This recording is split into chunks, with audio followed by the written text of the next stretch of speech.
Awete na tangi pe Maria Ntumba aza parmi ba influenceuse ya makasi ya mboka na biso na mona ka mwana wana zo teka ba plante na ye je l'ai jamais vu mais boye la ngai na bosolo na ngina mona Maria oya yebi place Maria Ntumba za ga yao nazala mwa ba conseil mwa ba orientation na ngina pesa lokola tata episcopo ya yambo il faut na pesa mwa ba conseil na mona ka zo sala mwa mbongo na ye azolo bela mama. Tout avait commencé juste après cette mission, mesdames et messieurs.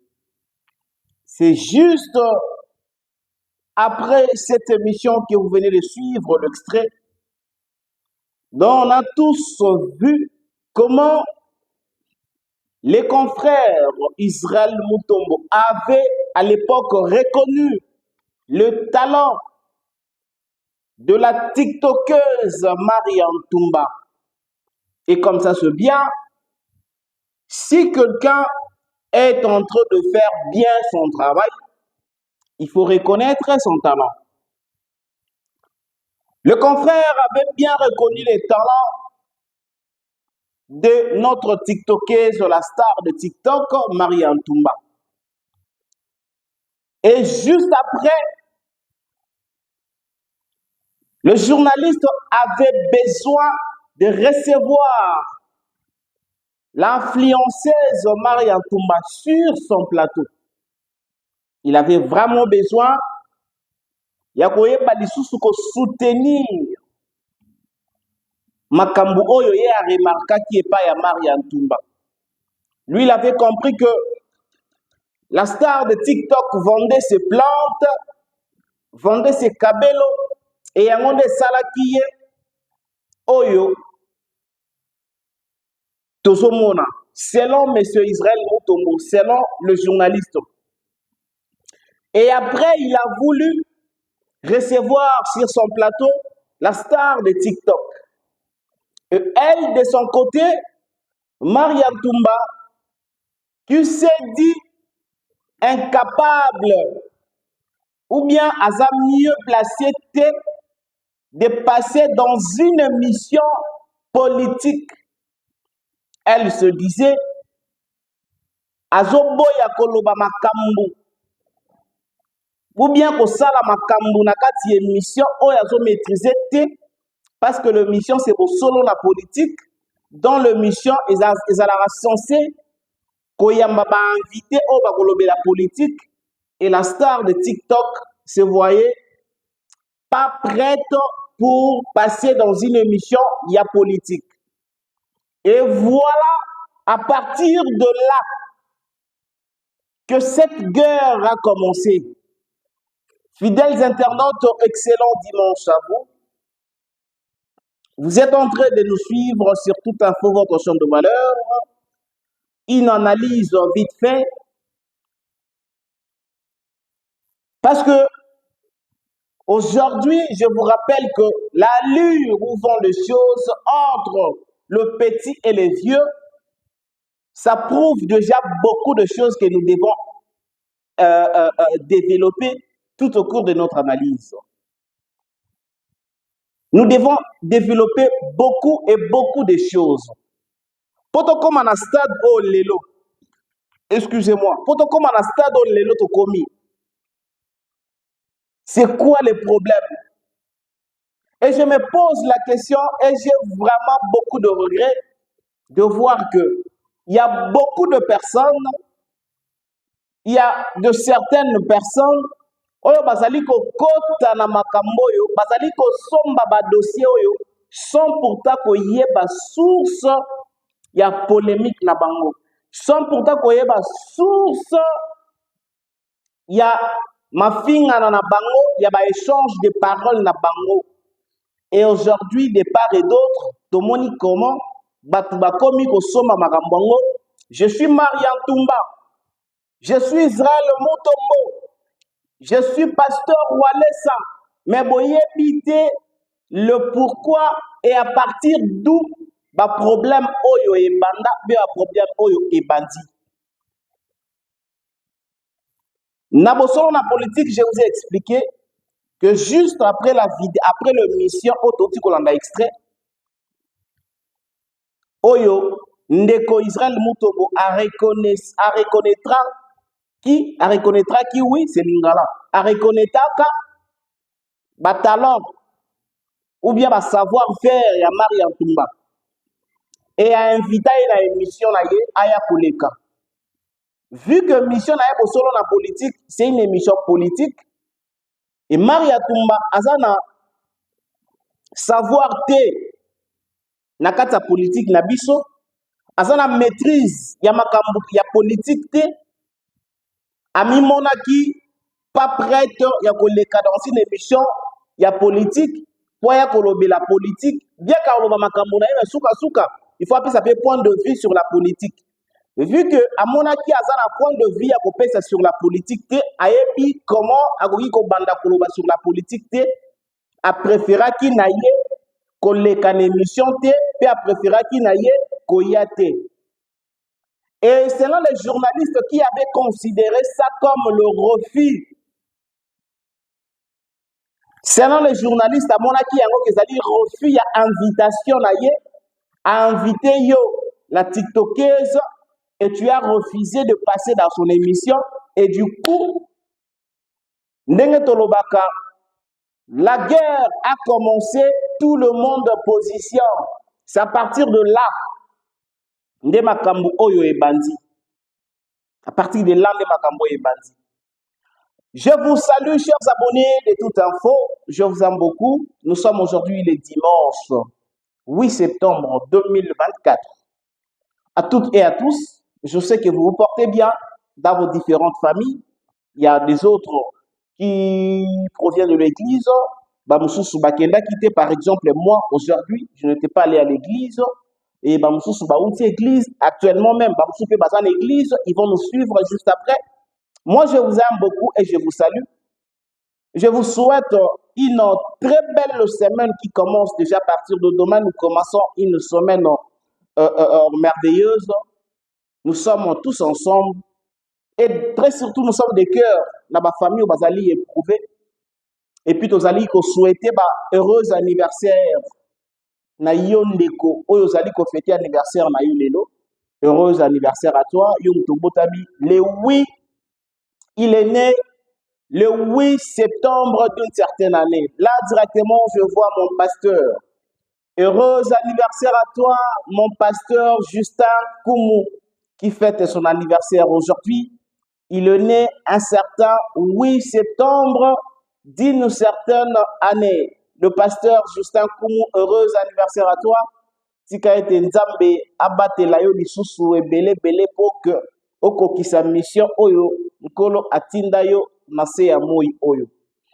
Retenez que ce 10 septembre, c'est ça et bengisi l'influenceuse Maria Ntumba pena pasteur Walesa bakende na ba bureau ya CESAC bakende koyeba c'est quoi les problèmes. Et aujourd'hui, c'est quoi les problèmes Oyo et commis entre Maria Ntumba na Israël Mutombo et puis Maria Ntumba na Papa Kabundi Walesa, le pasteur. Nyon se bandaki à partir d'où? Selon la TikTokeuse, elle vient de nous expliquer que elle a été invitée pour venir témoigner concernant problème à Zalarango na partie na yemoko ya nzoto.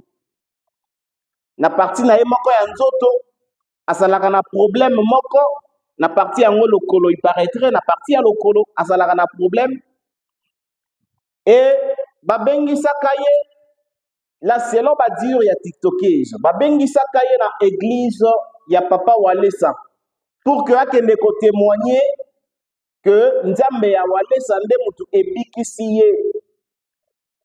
Et la TikTokeuse, la star de TikTok, comme elle réfléchit toujours avant de faire quelque chose, à mon avis, offre yango bien que selon elle, va proposer pena bambongo, mais à trouver ka offre yango importante pour naye. A boya kape kokende. Et ko boya ka kokende na invitation va pesa ka na église et voilà parti ya wapi pe bitumba kuna ebanda kina ye. Donc yenenga zawana asa mutu akoboya ba invitation ya bato. Donc ceux qui vont bengisie akoboya, ceux qui vont bengisie akoboya. Mais est-ce que ba refus na ya ba invitation c'est normal ou pas? Je me rappelle encore eza na langa nzembo oya loba na biso na pesi mbote monstre d'amour Félix Oazé kwa oya kobeta na mois ya décembre Genève Arena Félix Oazé kwa kobeta yango. Félix Oazé kwa loba na biso ete leki non aloba na biso boye leki soki abeti mokolo atikaka bitumba noki te toyebi yango omoni leki ndenge toza wana keno obundi na leki na yo ou bien osoni na leki na yo bien eloko moko échange de parole moko na leki na yo et que tu sens que leki na yo vraiment amené yo sur eloko moko boye ezala pasi o abandonné ti tu vas abandonner difficilement. Mais ceux qui yo yaya ozo gagner leki ozo beta leki ozo mener leki azali na facilité ya kotika yango. Mais ceux qui ne leki azo beta yaya azo mener yaya leki aza akomi ko réfléchir likolo ya yaya leki akomi ko pesa le meilleur de lui likolo ya yaya leki akomi ko zo autorité likolo ya yaya eza pasi yaya tika bitumba wana Félix Oazé kwa loba na biso yango. Kaka na même registre Félix Oazé kwa loba na biso boye mwana oyo esi afinga tata na ye masana nga Freddy Shimona Junior Bosimba Igamboka Jagger Maxime Komwini mwana ye aussi afinga tata na ye ebongo yanga tata est-ce qu'akotosa te les abonnés de TikTok les abonnés de tout info mwana oyo esi afinga tata na ye ebongo yanga tata est-ce qu'akotosa te vient dans Paul Ventour et les Bundes akotosa te voilà. C'est par ici que nous commençons à analyser c'était quoi et c'est quoi et pourquoi. On va répéter d'abord la vidéo que nous venons de suivre au début de notre mission. Suivons d'abord cette vidéo. Il y a Israël Mutombo qui a reconnu le savoir-faire de Marian Toumba. On suit d'abord cette vidéo et puis on se retrouve juste après. natangi pe Marian Toumba aza parmi ba influenceuse ya makasi ya mboka na biso namona kama wana zo teka ba plante na ye je l'ai jamais vu mais boye la ngai na bosolo na ningi na mona Maria oya yebi place Marian Toumba za ga yao nazala mwa ba conseil mwa ba orientation na ngena pesa eloko la tata episcopo ya yambo il faut la pesa mwa ba conseil namona ko zo sala mwa mbongo na ye azolo bela mama kawete natangi pe Marian Toumba aza parmi ba influenceuse ya makasi ya mboka na biso namona kama wana zo teka ba plante na ye je l'ai jamais vu mais boye la ngai na bosolo na ningi na mona Maria oya yebi place Marian Toumba za ga yao nazala mwa ba conseil mwa ba orientation na ngena pesa eloko la tata episcopo ya yambo il faut la pesa mwa ba conseil namona ko zo sala mwa mbongo na ye azolo bela mama. Là nous venons de suivre les confrères Israël Mutombo qui a reconnu Bolamu peut savoir faire ya Marian Toumba. Alors comme il a souhaité que Marian Toumba aya koleka na plateau na ye et puis Marian Toumba ayaka koleka na plateau na ye te nde lukaki ba problème. Et raison nini oyo Marian Toumba boyaka koya koleka na plateau Israël Mutombo. Simplement parce que Marian Toumba alobaki ete émission selon la politique, c'est une émission politique. C'est une émission qui parle de la politique. Ce n'est pas une émission de TikTokers, bien des TikTokers, bien des influenceurs, bien des influenceuses. C'est une émission de politiciens. Vu qu'Azana maîtrise la politique, Azana point de vue sur la politique, à ce senta qui a l'aise, il y a un plateau, il y a un solo, pour la réponse, pour la plutôt ko répondre na bamituna wana. Et yemoko pe la TikTokeuse avait dit pourquoi yaka émission, pourquoi yaka a dit pour répondre à l'invitation, il y a Israël Mutombo. Et je recommence encore à vous dire que à partir de là, des problèmes qui entre Maria Ntumba na Israël Mutombo. Maria Ntumba na Israël Mutombo, ba problème déjà on a depuis longtemps. Et après, le jour au lendemain, problème peu mususu ya kate et bakisami eye. Et selon lui,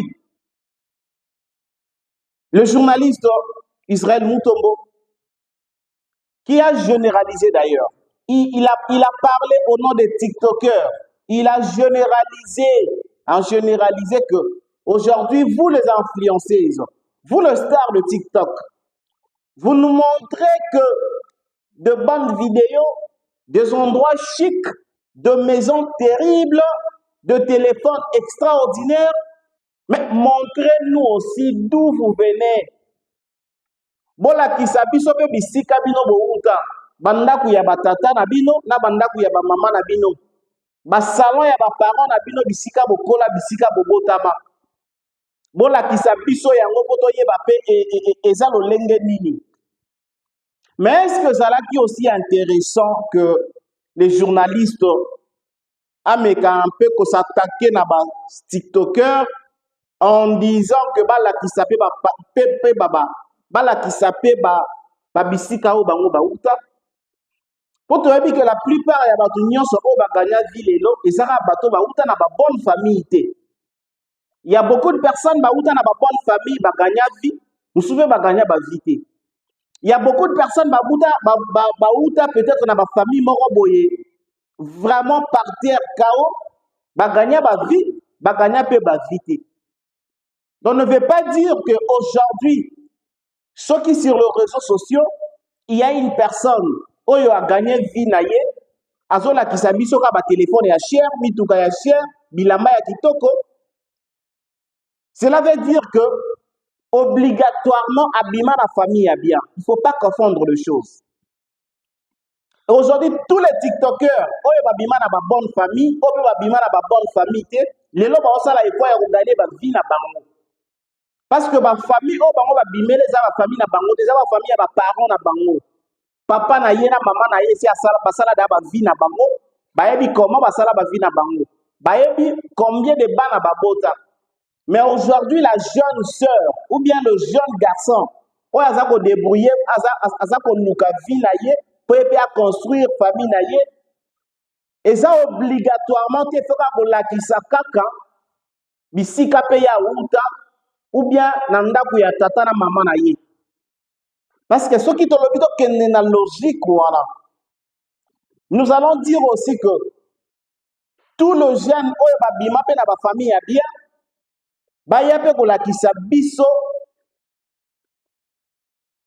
bandaku na bango ba vie na bango lelo. Et bino ko bima na ba famille na ba grande famille na ba famille riche na ba famille noble et aujourd'hui au reçu na vie te yako la kisabiso pe échec na on a vie et si ko za ko vivre. Est-ce que c'est important? Selon moi, je trouve que et ça là qui est vraiment important que les confrères puissent demander aux TikTokers et aux TikTokers de filmer la maison de leurs parents.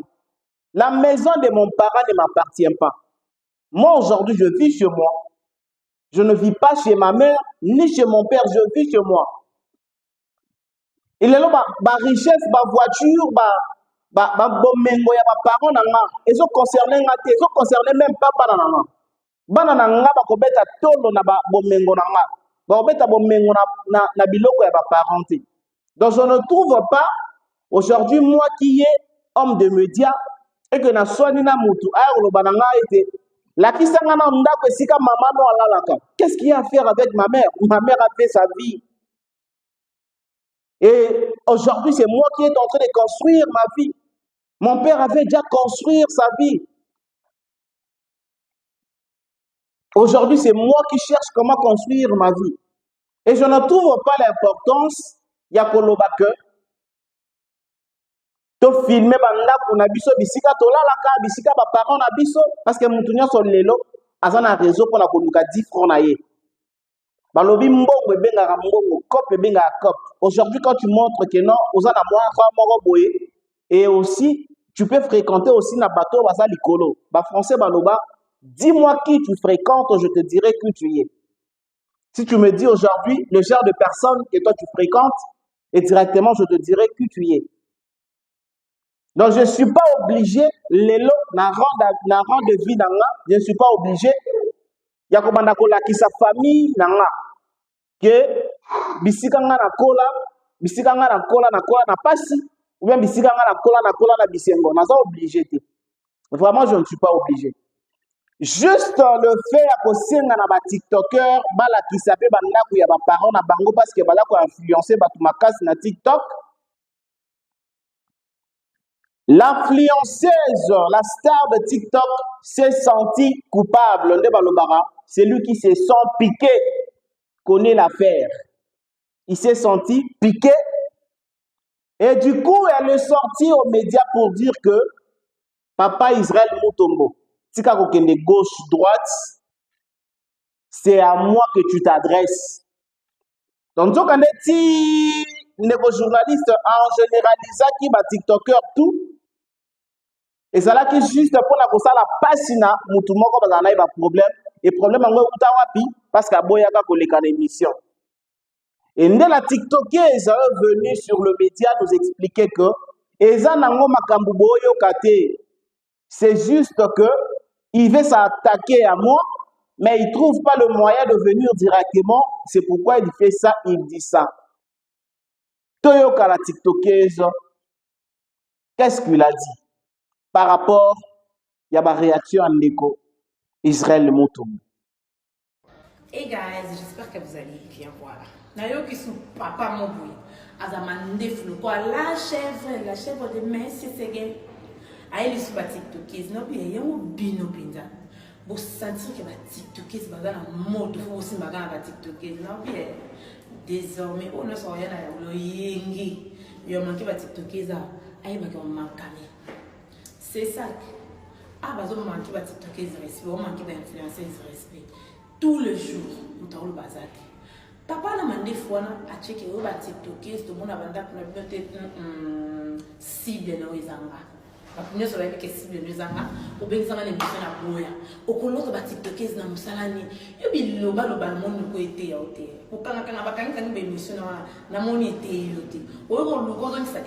Hey guys, j'espère que vous allez bien. Voilà. Nayo qui sont papa Moboui Azamande Flou, quoi, la chèvre de Messi Seguin. Aïe, les sous TikTokers, non, puis il y a un bino pinza.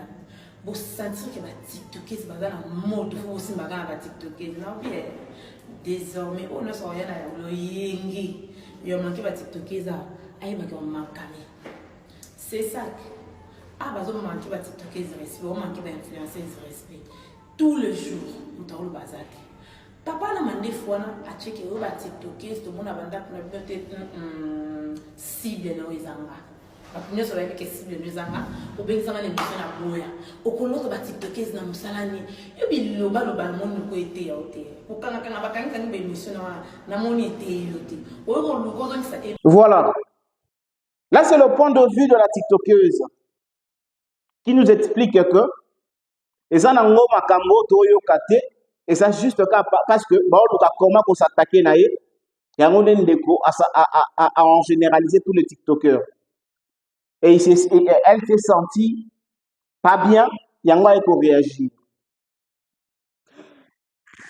To comme un système, il y a question-réponse. Oya lobby, oya zongisi, oya lobby, oya zongisi, oya lobby, oya zongisi. La semaine que je viens de terminer ici, cette semaine que nous finissons aujourd'hui le 8, oh, je souhaite heureux anniversaire à toi, la maman des mamans. Aujourd'hui, 4 ans, le 8 septembre 2020 plutôt, 8 septembre 2024, jour pour jour, 4 ans, que le Seigneur te protège encore. Heureux anniversaire à toi, ma fille. Ndeko Israël Mutombo pe a meki lisusu ko en généraliser les TikTokers. Non, non, les TikTokeuses, les influenceuses. Cette fois-ci, il a parlé que de filles. Alongoli ba TikToker, alobelika ba TikTokeuse. Nini ndeko Israël Mutombo alobi na ba TikTokeuse lisusu lelo o déranger bango et déranger lisusu ndeko bien la star Mariam Toumba. La star de TikTok, bien sûr, je parle de TikTok, la star de TikTok. Nini oyo ndeko journaliste abeti lisusu lelo na média oyo ekoki ko déranger lisusu ndeko na biso ya star ya TikTok. Tozolanda Israël Mutombo, qu'est-ce qu'il a dit? Mais est-ce que c'est qu'il a dit? Il s'est adressé directement à Maria. Ou bien il a généralisé toutes les filles, toutes les influenceuses. Oh, ngai influenceuse, oh, ngai boy, oh, boy, oh, boy, boy. Ndé en généralisé. Mais est-ce que ezalaki pona kolobela bato nyonso ou bien ezalaki pona ko s'attaquer na muto bazala na un problème na la fille ou bazala na un problème Mariam Toumba. Je sais que vous avez suivi, mais on va resuivre encore la vidéo de journalistes. Ensuite, la vidéo de journalistes qui s'attaquent aux TikTokeuses. Et nous avons des TikTokeuses qui s'est senti lésées et elle est venue répondre. Ensuite, Israël Mutombo. On se retrouve juste après. Lokoti mwa mobile na yo moko d'abord yo mo mutolingi ya lingaki yo te ndo lingi yo ndo sali bavance yo TikTokers oke kozwa funga ya Dubai funga ezali bana kwata ba funga babenga bango na Dubai ba funga ndako yo nde mutolingi mais website na komiso muto munene ngala TikTokers na bana lobengo na TV homme d'affaires o mo benge homme d'affaires asa msani c'est un chômeur, il fait quoi? Ozo bomsa mona mbali ya bato aza chômeur qui ozo benge homme d'affaires. Batu no mona mbala la saga nini libu muna wende za déjà na ba jané mar mi si c'est côté géographie ezali mais olati ceinture o mi fini o mi fioni o mi hendi mini pour la sabatu koza na taille mais yo moko yebi kezama kio na ozo ko sabatu baninga no bakokita okende ko tia ceinture aza muto apemba ko yako kufapama ozo tambola kana geno bendi mais yo moko yebi keloko zate ba jané mar ese tondiao. Je me pose des questions. Aujourd'hui, par rapport à Ville Tokende, tous en 21e siècle, ceux qui ont le but sont maman Mukesima, hier, nos mamans, ou bien, bon, bah, ça, nos mamans, lobby, oyo, na ba maman, ou bien, bota makina, to bota mité, car 70% ya ba maman, baza ba maman, ba leko fana na ba ndako. Papa n'a qu'à la relouka, maman fana na ndako. 70% de mamans sont des mamans qui restent à la maison. Papa qui koluka na poko, papa yé na mbongo, maman lambi, bana balié. 70%, je le dis na Congo.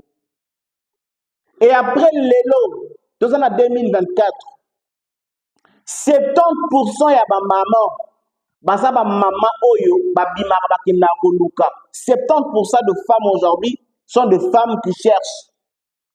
Les alliés très différents, dans le 20e siècle, les alliés 70%, il y a des mamans qui ont fait des bandak qui ont été les en 2024, 70% il y a des femmes qui ont été pour les sandak. Donc, le mode de vie est changé déjà. Alors, ndeko Israël Mutomba lobi kaka yo TikTokeuse. Ok, ko zwa mopali na yo moko boye. Abengi ye soki pe nani wana ya Dubai. Nani wana ya Dubai. Asala ke côté yo ye na ye au commissaire homme d'affaires, au commissaire dadi, au commissaire patron, au commissaire monsieur parce que yo zali influenceuse. Mais est-ce que c'était important que ndeko journaliste a comme un point pour choquer bana na ye ya basi na lolenge wana?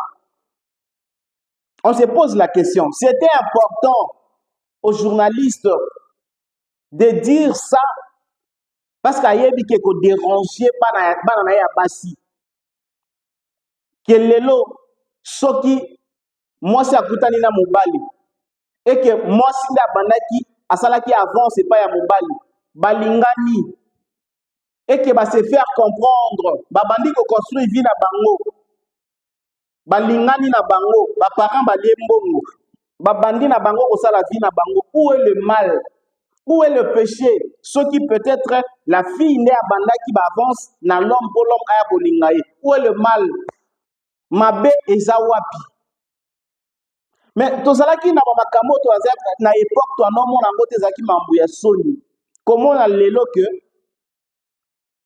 une dame de 45 ans abala un monsieur de 38 ans. Nakale zalaka ta? Ezalaka mama soni. Mwasi azala mukolo ya mobali. Oya bala mama mobimba. Oya bala mwasi aza mukolo na ye nakale zalaka soni. Mais lelo comment officiellement? Lelo comment normal? Et comment normal? Osana mwasi no moya mukolo et tu l'amènes dans une fête de famille. Osana mwasi no osana mobali no moya mona muki. Omemi ye boke na ye na fête à famille et pas ba camarade. Comment nango normal? C'est-à-dire ba époque il y a vie ils ont changé. Mais est-ce que c'était important aux journalistes de s'attaquer aux TikTokeuses en disant que vos maris là baza ba elo côté? Parce que c'est une manière de dire que vos hommes, vos maris, vos fiancés là baza elo côté bino ka rande bo sala bango. Hier en général Isaki. Et selon la TikTokeuse ndenge ndeko Israël muto en général Isaki, c'était pas en général directement il s'attaquait à Maria Ntumba parce que Maria Ntumba c'est vu dans la chose. Il paraîtrait que son fiancé vient de Dubaï, n'est pas informé que fiancé nae asa na makamuri na Dubaï, bakendara Dubaï na fiancé nae. Et c'est pourquoi aujourd'hui elle est venue répondre à Ndeko journaliste. Dans tout ça, balobaka soki olingi ba respecter yo, tu dois commencer d'abord à te respecter toi-même. Soki olingi vraiment qu'on te respecte, tu dois commencer à te respecter toi-même. Et bah tout en moment là que celui-là se respecte, obligatoirement ils viendront te respecter et ils vont te respecter. Et aujourd'hui, échange de paroles, échange de vidéos, là entre les journalistes et les TikTokers, les TikTokeuses, ça n'arrange pas les journalistes. Parce que c'est les journalistes qui sont plus âgés et c'est les journalistes qui est censé protéger Maramboyo.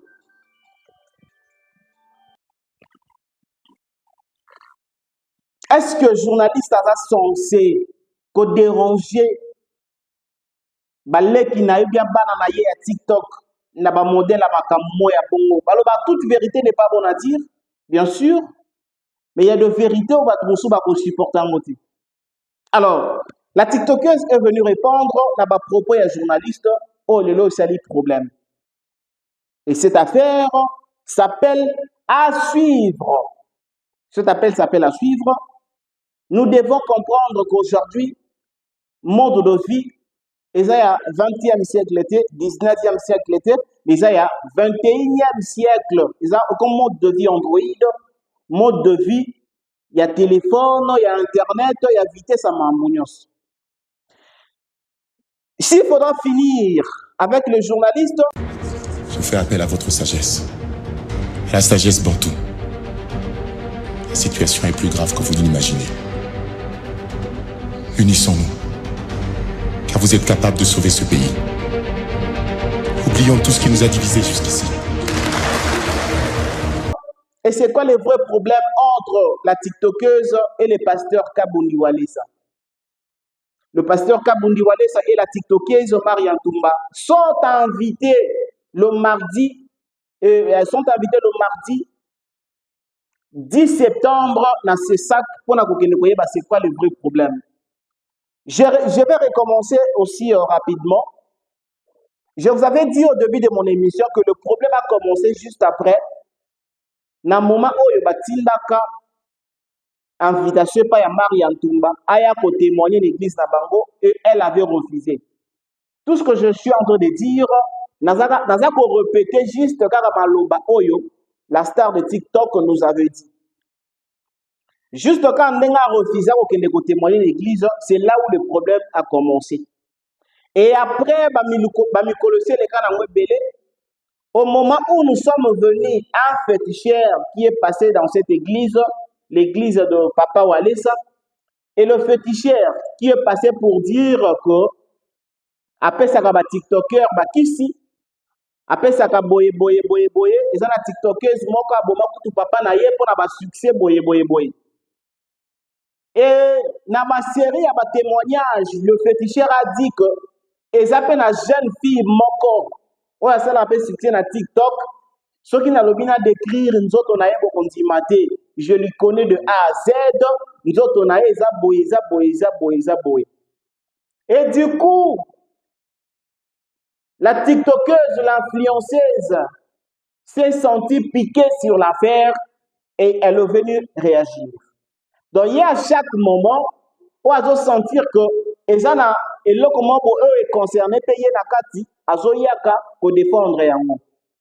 Et en voulant venir défendre les TikTokers en général, elle-même en particulier, elle a en généralisé et le féticheur et les pasteurs en disant que parce que botina invitation na ya ko témoigner na boyaka yango bokomi ko bebisa biso bakomi ko bebisa la biso ba réputation voilà. Donc chers amis téléspectateurs, chers abonnés de Toute Info, déjà nous allons vous donner la suite. Déjà demain lundi, nous ferons l'effort de recevoir les différentes personnes qui vont nous expliquer par rapport à tous ces problèmes, les proches de pasteurs ou soit les proches des TikTokers, pourquoi pas les proches, il y a Israël Mutombo, pour savoir pourquoi moi na mukie moko azako bundana batata mikolo mibale. Mais pourquoi batata mikolo mibale bazali ko bundana moi na mukie moko? On n'arrive pas à comprendre en fait. Donc de l'autre côté, tout le monde a que moi na mukie o azo manquer ba mikolo, c'est kazana kindoki na kati na ye. Là de l'un côté. De l'autre côté, tout le monde a que les qui ont abeti mukolo tika bitumba de quitter. Donc on ne sait pas. To comprendre yango que les qui abeti mukolo, les qui abeti mikolo, yango mikolo baotika bitumba no quitter ou bien les qui ont azo manqué mikolo, c'est kazana kindoki. To comprendre nini. Continuez à nous suivre sur votre champ de valeur Toute Info. Suivez toutes nos émissions, il y a Monde Réel. Il y a l'émission La Parole que nous recevons les hommes de Dieu. Il y a l'émission Analyse. Il y a beaucoup d'émissions. Moi, je pense qu'avec vous, on va se retrouver dans une autre émission. Et c'est dans pas longtemps.